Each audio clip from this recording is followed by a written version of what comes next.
Gas laws का follow up हमें 2 law और पढ़ने हैं। एक 3 लॉ पढ़ेंगे अभी हम। एक जो फॉलोअप में आएगा वो Dalton's law of partial pressure है। ये Dalton's law of partial pressure,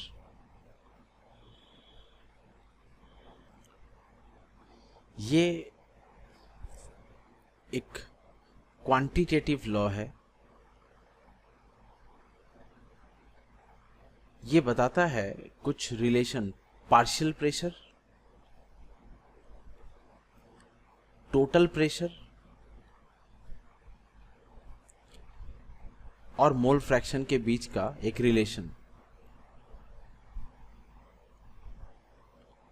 इस लॉ का सिग्निफिकेंस अगर समझते हैं हम,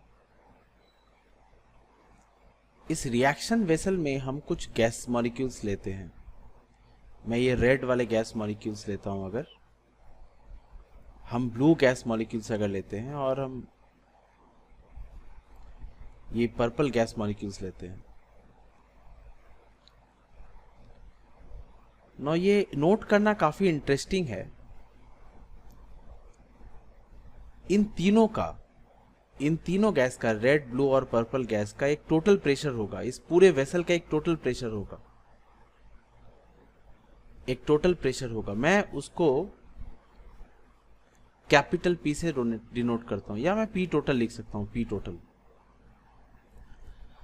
ये पूरे गैस का प्रेशर होगा, और इस पूरे गैस के प्रेशर में हम अगर रेड गैस को हम अगर ए मान लेते हैं, ब्लू गैस को हम अगर बी मान लेते हैं, और पर्पल गैस को हम अगर सी मान लेते हैं, ये तीनों इंडिविजुअल, रेड गैस या फिर ए गैस में बोलूं, बी गैस में बोलूं, सी गैस बोलूं, इन तीनों का एक इंडिविजुअल प्रेशर भी होगा। उसी को हम कहते हैं partial pressure. Let the partial pressure of gas A, B, C be PA, small pa, small pb and small pc।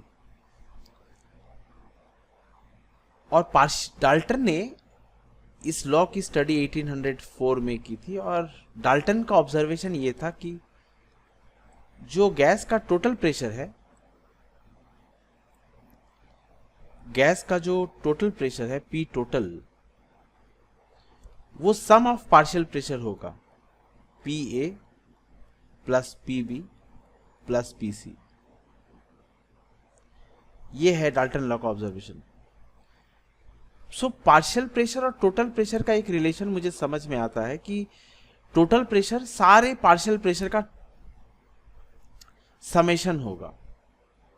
मैं ऐसे लिख सकता हूं, P total is summation of all the partial pressures, of all the partial pressures, summation of all the partial pressures. Now there is a big question. Partial pressure और total pressure को relate करने के लिए, calculate करने के लिए, अगर मैं आपसे ये पूछूं कि what is the value of P A, what is the value of P B, मैं आप ये समझने की कोशिश करूं, मैं आपसे इंडिविजुअल पूछ रहा हूं कि पी टोटल का वैल्यू मैं आपको दे दिया, और मैं आपसे पूछ रहा हूं पीए का वैल्यू कितना होगा। सपोज ये वैल्यू मैं आपको प्रोवाइड कर देता हूं, और मैं आपसे पूछता हूं पीए कितना होगा। तब आपको मोल फ्रैक्शन की जरूरत पड़ेगी, मैं पहले उस इक्वेशन को लिखता हूं। वो इक्वेशन ऐसा है कि पीए का वैल्यू होगा मोल फ्रैक्शन ऑफ ए, उसको काई से लिखते हैं, mole fraction of A into P total. P B का वैल्यू होगा, पार्शियल प्रेशर ऑफ बी का वैल्यू होगा mole fraction of B into P total, और पार्शियल प्रेशर ऑफ सी का वैल्यू होगा mole fraction of C into P total. ये होगा, पर ये डेरिवेशन कहां से आता है, अब हम इसको समझने की कोशिश करते हैं। आइडियल गैस इक्वेशन जो हमने पढ़ा, वो बताता है PV equals to NRT.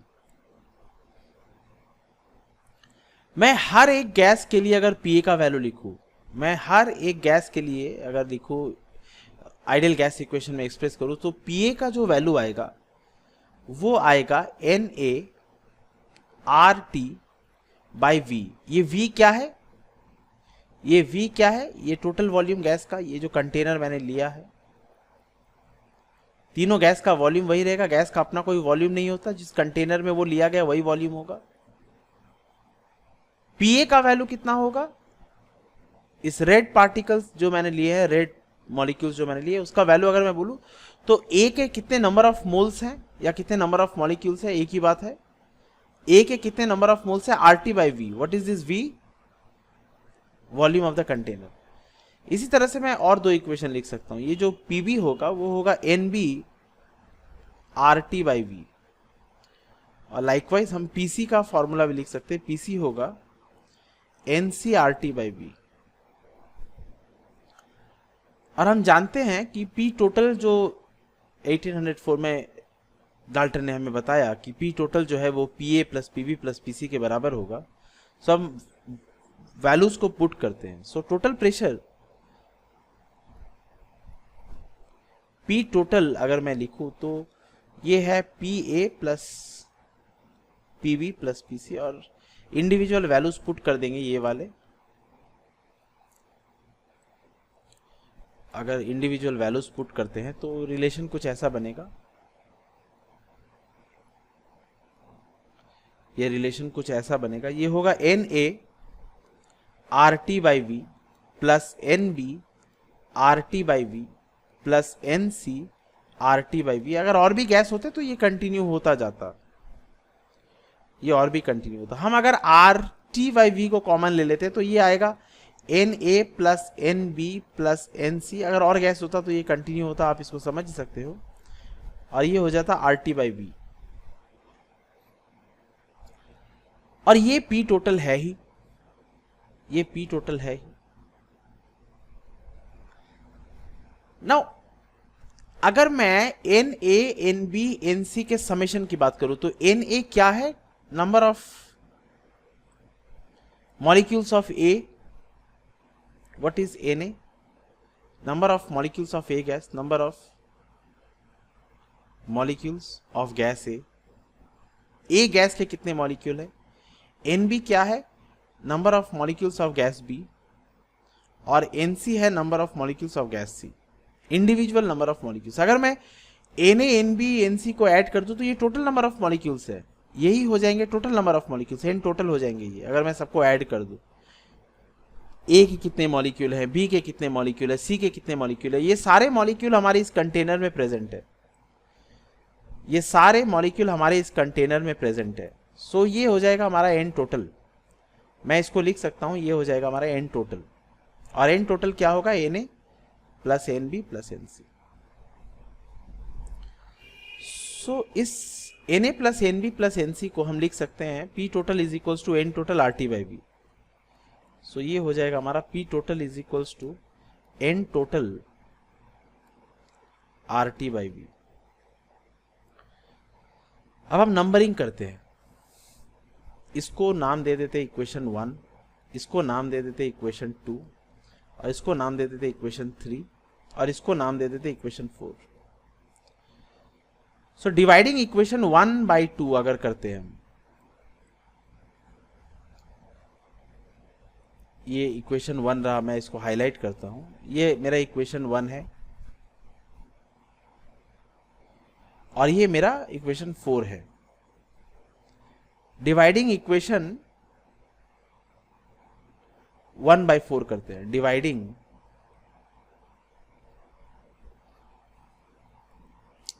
Equation 1 by equation 4 क्या आ जाएगा, देखो, partial pressure of A by P total is equals to, sorry numbering इनको नहीं, ये तो हमें डिराइव करना है, हमें नंबरिंग इनकी करनी होगी। जस्ट अ मिनट, हम इसको नाम देते इक्वेशन 1, इसको नाम देंगे इक्वेशन 2, इसको नाम देंगे इक्वेशन 3, और इसको नाम दिया हमने equation 4।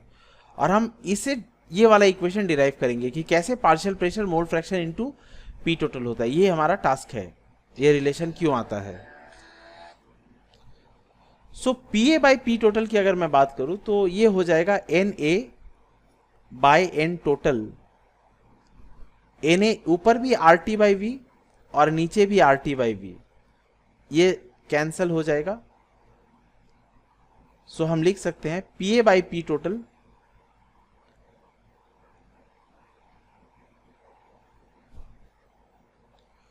So P A by P total जो रिलेशन आया वो आया N A by N total, और हम जानते हैं यही है mole fraction. Total number of moles में एन ए का कितना फ्रैक्शन है टोटल में, ये जो अगर मैं टोटल को लिखूं तो ये N A plus N B plus N C है, ये टोटल है। और टोटल में एन ए का कितना कंट्रीब्यूशन है हम जानते हैं, इसी को तो हम फ्रैक्शन कहते हैं। सो ये हो जाएगा मोल फ्रैक्शन ऑफ ए, और जो रिलेशन हमारा बन गया पार्शियल प्रेशर जो होगा, पार्शियल प्रेशर जो होगा, अब मैं उसको लिख सकता हूं मोल fraction of A into P total, P total. और ये मैंने डिराइव किया इस इक्वेशन को जो मैं आपको पहले बता रहा था। और इसी तरह से अगर मैं ए को डिराइव कर सकता हूं तो मैं एन बी के लिए और सी के लिए भी इक्वेशन लिख सकता हूं। तो किसी भी गैस के लिए पार्शियल प्रेशर अगर निकालना हो तो वो हम निकाल सकते हैं अगर मुझे उस गैस का मोल फ्रैक्शन पता हो और टोटल प्रेशर पता हो। उसी तरह पार्शियल प्रेशर ऑफ बी होगा mole fraction of B into P total, और पार्शियल प्रेशर ऑफ सी होगा mole fraction of C into P total. ये है Dalton's law of partial pressure. अगर ये समझने के बाद हम Dalton's law of partial pressure का फॉर्मल एक डेफिनेशन फ्रेम करें तो इसका हम डेफिनेशन लिखते हैं Dalton's law of partial pressure. Dalton's law of partial pressure, जो भी हमने समझा उसी को हम वर्ड्स में लिखेंगे। इफ टू और मोर गैसेस, ये एक वर्ड मैं स्टेटमेंट में लिखूंगा, मैं उसको पहले एक्सप्लेन नहीं किया। ये जो gas A, gas B, gas C हमने लिया था, आपने ऑब्जर्व किया होगा अगर मैं इन तीनों को एक कंटेनर में लेता हूं तो मैं इनका कोई रिएक्शन नहीं करवाया। अगर मैंने number of moles N A लिए हैं तो वो एन ए ही है, और अगर बी के एन बी लिए तो वो एन बी ही है, और अगर सी के एन सी लिए तो वो एन सी ही है, और ये तीनों चेंज नहीं हो रहे। मतलब ये chemically non reacting, non interacting gases होनी चाहिए, तभी Dalton's law of partial pressure applicable होगा, वैलिड होगा। सो इफ टू और more gases which do not, मैं इसको अलग से लिखता हूं, विच do not react chemically, which do not react chemically, जो एक दूसरे से कॉम्बिनेशन में रिएक्शन में ना जाए, तभी ये लॉ एप्लीकेबल है या वैलिड है। Which do not react chemically are enclosed in a vessel, are enclosed in a vessel, जिस तरह से मैंने इस रिएक्शन वेसल में इनको बंद किया था, are enclosed in a vessel, the total pressure exerted, the total pressure exerted by the gaseous mixture, is total, इस मिक्सचर का जो टोटल प्रेशर होगा, the total pressure exerted by the gaseous mixture is equal to the sum of all the partial pressures that each gas would exert when present alone in the same vessel at the same temperature, in the same vessel at the same temperature,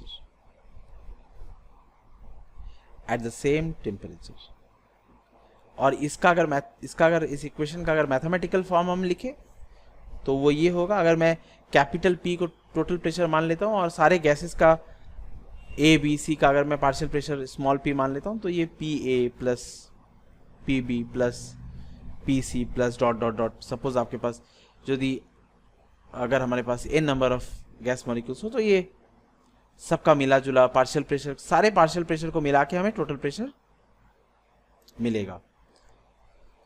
सो ये है Dalton's law of partial pressure.